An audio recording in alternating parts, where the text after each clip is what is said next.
Accounting class की और भी वीडियोस देखने के लिए मेरे चैनल को सब्सक्राइब कीजिए और साथ ही साथ बेल आइकन को प्रेस कीजिए ताकि मेरी अगली वीडियो की नोटिफिकेशन भी आपको मिल जाए। Hello and welcome to the accounting class.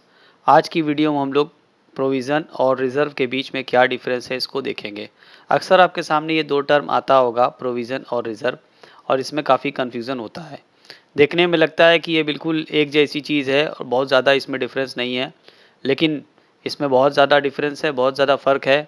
कई पॉइंट में इसके डिफरेंसेस को हम लोग आज की वीडियो में देखते हैं। तो चलिए शुरू करते हैं वीडियो। सबसे पहला पॉइंट है nature.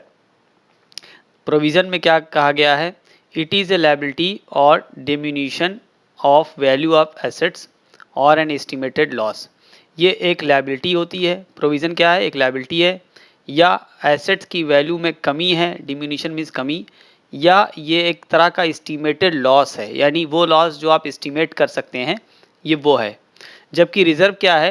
Reserve it is a share holders money. अगर हम कंपनी के पॉइंट ऑफ व्यू से देखें तो जो शेयर होल्डर्स मनी होती है ये उसी का एक हिस्सा होता है, उसी का एक पार्ट होता है। अगर हम कंपनी को नहीं भी देखते हैं, एक हम सोल प्रोप्राइटरशिप की बात करें या पार्टनरशिप की बात करें, तो वहाँ पर भी इसका मतलब ओनर्स फंड या ओनर्स मनी ही होगी, यानी वो जो लोग हैं जिनका बिजनेस है उनका ही ये मनी होता है, उनका ही ये पैसा होता है, यानी ये लायबिलिटी नहीं होती है। ठीक है, जिस तरीके से प्रोविज़न में लिखा गया है कि लायबिलिटी है, जबकि रिज़र्व में इसको लायबिलिटी के तौर पर हम नहीं मान सकते, क्योंकि इसका पेमेंट किसी बाहरी पर्सन को नहीं करना होता है, ये खुद का होता है, बिजनेस का अपना होता है। दूसरा पॉइंट है पर्पस। प्रोविज़न क्यों बनाया जाता है और रिज़र्व क्यों बनाया जाता है, इसको देखते हैं। Provision is created for some specific purpose. किसी खास पर्पस की वजह से, किसी खास मकसद की वजह से इसको बनाया जाता है। जैसे प्रोविज़न फॉर डिप्रिसिएशन, ये डिप्रिसिएशन के लिए बनाया गया है। प्रोविज़न फॉर डाउटफुल डेट्स, ये उन डाउटफुल डेट्स के लिए बनाया गया है जिनको जो पैसा डूब जाने की उम्मीद है।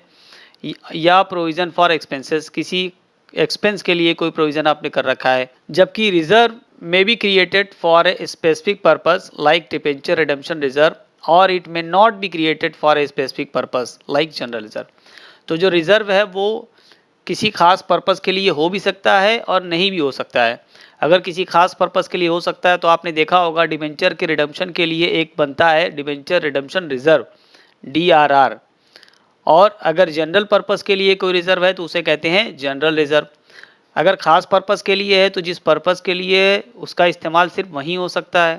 लेकिन अगर जनरल रिजर्व है, वो किसी खास पर्पस के लिए नहीं है, स्पेसिफिक पर्पस के लिए नहीं है, तो इसका इस्तेमाल कहीं भी किया जा सकता है। वैसे ज़्यादातर ये देखा गया है कि रिजर्व जो है वो जनरल होता है, स्पेसिफिक कम ही होता है। अब ये बात समझ लें कि प्रोविज़न और रिजर्व में कौन क्या है। कौन क्या से मतलब यहाँ पर दो टर्म होता है, एक होता है चार्ज और एक होता है एप्रोप्रिएशन। तो क्या चीज़ क्या है? Provision is a charge against profit. Charge against profit क्या होता है? एप्रोप्रिएशन ऑफ प्रॉफिट क्या होता है? इन दोनों का डिफरेंस भी एक मेरी वीडियो में मैंने बनाया है, उसको आप देख सकते हैं। फिर भी मैं आपको बता देता हूँ कि चार्ज अगेंस्ट प्रॉफिट का मतलब ये होता है कि किसी आइटम को प्रॉफिट निकालने के पहले घटा दिया जाता है, वो प्रॉफिट के पहले ही माइनस कर दिया जाता है, तो उसे कहते हैं चार्ज। एप्रोप्रिएशन का मतलब होता है कि प्रॉफिट निकालने के बाद प्रॉफिट में से उसको दिया जाता है, प्रॉफिट में से उसे बांटा जाता है। तो ये फ़र्क है। तो यहाँ पर देखते हैं कि प्रोविज़न क्या है? प्रोविज़न चार्ज है। इसका मतलब कि प्रॉफिट निकालने के पहले ही इसको माइनस करना चाहिए और उसके बाद प्रॉफिट निकलेगा। जबकि रिज़र्व क्या है? एप्रोप्रिएशन ऑफ प्रॉफिट है, यानी प्रॉफिट के बाद आपको तय करना है कि इस प्रॉफिट में से रिज़र्व क्रिएट करना है या नहीं क्रिएट करना है। तो अगर प्रॉफिट होता है तब आप इसको क्रिएट कर पाएंगे, लेकिन प्रॉफिट नहीं होता है तो आप रिज़र्व क्रिएट नहीं कर पाएंगे, क्योंकि ये एप्रोप्रिएशन ऑफ प्रॉफिट है, प्रॉफिट का ही ये डिस्ट्रीब्यूशन है। अब देखते हैं, हम लोग बात ये करते हैं कि इसको दिखाया कहाँ जाता है। फाइनेंशियल स्टेटमेंट्स में हम लोग बात करें तो प्रोविज़न को प्रॉफिट एंड लॉस अकाउंट में दिखाया जाता है। क्योंकि ये चार्ज है तो पहले इसको प्रॉफिट एंड लॉस में हमें दिखाना पड़ेगा, क्योंकि उसी प्रॉफिट में से ही हमें इसको पहले माइनस कर देना होगा, तभी प्रॉफिट निकलेगा।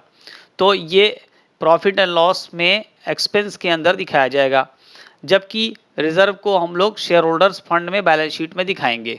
ऑब्जेक्टिव क्या है प्रोविज़न को बनाने का और रिजर्व को बनाने का? The object of creating provision is to meet some known liabilities. कोई ऐसी लायबिलिटीज़ जो आपको पता है कि वो होने वाली है, हो सकती है, हालाँकि उसका अमाउंट आपको नहीं पता है, ज़रूरी नहीं कि आपको अमाउंट मालूम हो, लेकिन लायबिलिटी मालूम है कि ये लायबिलिटी हो सकती है, तो उसके लिए आप प्रोविज़न क्रिएट कर सकते हैं। जबकि रिज़र्व क्रिएट करने का जो पर्पस होता है वो बिज़नेस की फाइनेंशियल पोजीशन को मजबूत करने का होता है, यानी बिज़नेस अपनी पोजीशन को स्ट्रॉन्ग रखना चाहता है, इसलिए ताकि अगर फ्यूचर में कोई भी ऐसी अनहोनी होती है, किसी तरह का लॉस होता हो, तो रिज़र्व अगर आपके पास रहेगा तो उसका इस्तेमाल आप कर सकते हैं और आपका बिज़नेस उस परेशानी को, उस मुसीबत को आसानी से झेल सकता है। अगर कोई फाइनेंशियल क्राइसिस आती है तो रिज़र्व होने की वजह से आप उस फाइनेंशियल क्राइसिस को आसानी से सामना कर सकते हैं और उस फाइनेंशियल क्राइसिस से आप निकल सकते हैं। तो रिज़र्व एक तरह से फाइनेंशियल स्ट्रेंथ प्रोवाइड करता है। यूटिलाइजेशन फॉर डिविडेंड्स, क्या रिज़र्व का मनी या प्रोविज़न का कोई मनी डिविडेंड को बांटने के लिए इस्तेमाल हो सकता है? तो देखिए, प्रोविज़न के लिए कहा गया है कि it can not be utilised for distribution as dividend among share holders.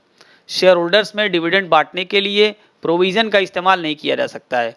क्यों नहीं किया जा सकता है? क्योंकि प्रोविज़न किसी खास तरह की लायबिलिटी के लिए ही बनाया गया है, जबकि रिज़र्व का इस्तेमाल शेयर होल्डर्स को डिविडेंड बांटने के लिए किया जा सकता है। और आपको ये पहले भी मैंने बताया कि ये शेयर होल्डर्स फंड का ही एक पार्ट होता है। तो अगर शेयर होल्डर्स फंड का एक पार्ट है रिज़र्व, जिसको मैंने पिछली पॉइंट में बताया था, तो वो शेयर होल्डर्स के डिविडेंड के लिए इस्तेमाल किया जा सकता है, इसमें कोई प्रॉब्लम नहीं है। ठीक है, इसीलिए डिविडेंड के डिस्ट्रीब्यूशन के लिए रिजर्व का इस्तेमाल हो सकता है, जबकि प्रोविज़न का नहीं हो सकता है। 7th पॉइंट है disclosure in balance sheet. Balance sheet में प्रोविज़न को किस तरीके से दिखाते हैं? प्रोविज़न शॉर्ट टर्म का भी हो सकता है, प्रोविज़न लॉन्ग टर्म का भी हो सकता है। अगर लॉन्ग टर्म का प्रोविज़न है तो वो लॉन्ग टर्म प्रोविजंस के हेड में दिखाया जाएगा, अगर शॉर्ट टर्म का प्रोविज़न है तो वो शॉर्ट टर्म के प्रोविजंस के हेड में दिखाया जाएगा। या इसको कभी-कभी हम लोग किसी एसेट्स के रिलेटेड अगर प्रोविज़न है तो उस एसेट्स में से माइनस करके भी दिखाते हैं बैलेंस शीट के एसेट्स पार्ट में। बैलेंस शीट वर्टिकल फॉर्म में बनती है। वर्टिकल फॉर्म में एक पार्ट होता है एसेट्स और दूसरा फॉर्म होता है या दूसरा पार्ट होता है इक्विटी एंड लायबिलिटीज़ का। तो बैलेंस शीट के एसेट्स पार्ट में हम एसेट्स में से जिस भी एसेट्स का प्रोविज़न है उसको माइनस कर देते हैं। जबकि रिजर्व की अगर हम बात करें, reserve is shown as a separate item under the head reserve and surplus in the equity and liabilities part of the balance sheet. जैसा कि मैंने बताया कि बैलेंस शीट के दो पार्ट होते हैं, एक होता है एसेट्स और दूसरा होता है equity and liabilities. Equity and liabilities वाले पार्ट के अंदर एक हेड होती है share holders fund. Share holders fund के अंदर होता है रिजर्व एंड सरप्लस। तो ये रिजर्व एंड सरप्लस के अंदर ही दिखाया जाता है रिजर्व। नेक्स्ट पॉइंट है इन्वेस्टमेंट आउटसाइड बिजनेस। क्या प्रोविज़न का अमाउंट बिजनेस के बाहर इन्वेस्ट किया जा सकता है? नहीं, इसका जवाब है नहीं। Amount of provision can not be invested outside business, it always remains in the business. अगर आपने कोई प्रोविज़न क्रिएट किया है, प्रोविज़न का कोई अमाउंट आपने रखा है अलग से, तो इस प्रोविज़न के अमाउंट को बिजनेस के बाहर अगर आप इन्वेस्ट करना चाहें तो नहीं कर सकते हैं। जबकि रिजर्व के अमाउंट के लिए ऐसा नहीं है। रिजर्व का अमाउंट अगर आपने कोई रखा है तो उसको आप बिजनेस के बाहर भी इन्वेस्ट कर सकते हैं। ठीक है, लिखा हुआ है अमाउंट और reserve can be invested outside the business. लेकिन अगर कोई अमाउंट रिजर्व का आप बाहर इन्वेस्ट करेंगे तो उसे कहा जाएगा फंड। लीगल रिक्वायरमेंट्स क्या होती है? प्रोविज़न को बनाए जाने की लीगल रिक्वायरमेंट होती है। तो लीगल रिक्वायरमेंट को पूरा करने के लिए भी प्रोविज़न बनाया जाता है, यानी कंपनी का लॉ होगा जिसमें कहा जाएगा कि प्रोविज़न बना लीजिए, तो प्रोविज़न बनाना मस्ट हो जाएगा। जबकि रिजर्व को बनाना मस्ट नहीं होता है। Creation of reserve is discretionary. Discretionary मतलब मर्जी के ऊपर होता है। बिजनेस चाहे तो प्रॉफिट का कोई हिस्सा रिजर्व के तौर पे रख सकती है या नहीं चाहे तो न रखे। इसको बनाया जाना, इसको रखा जाना कोई ज़रूरी नहीं है। It is a matter of financial prudence. ये एक तरह से फाइनेंशियल प्रूडेंस मतलब फाइनेंशियल समझदारी। क्रिएशन ऑफ रिजर्व से मतलब है कि आप फाइनेंशियली कितने समझदार हैं। प्रूडेंस का मतलब समझदारी होती है, विजडम होता है। तो अगर आप रिजर्व बना के चलते हैं तो आप बहुत ज़्यादा फाइनेंशियली अवेयर हैं, समझदार हैं, तब आप रिजर्व बना रहे हैं।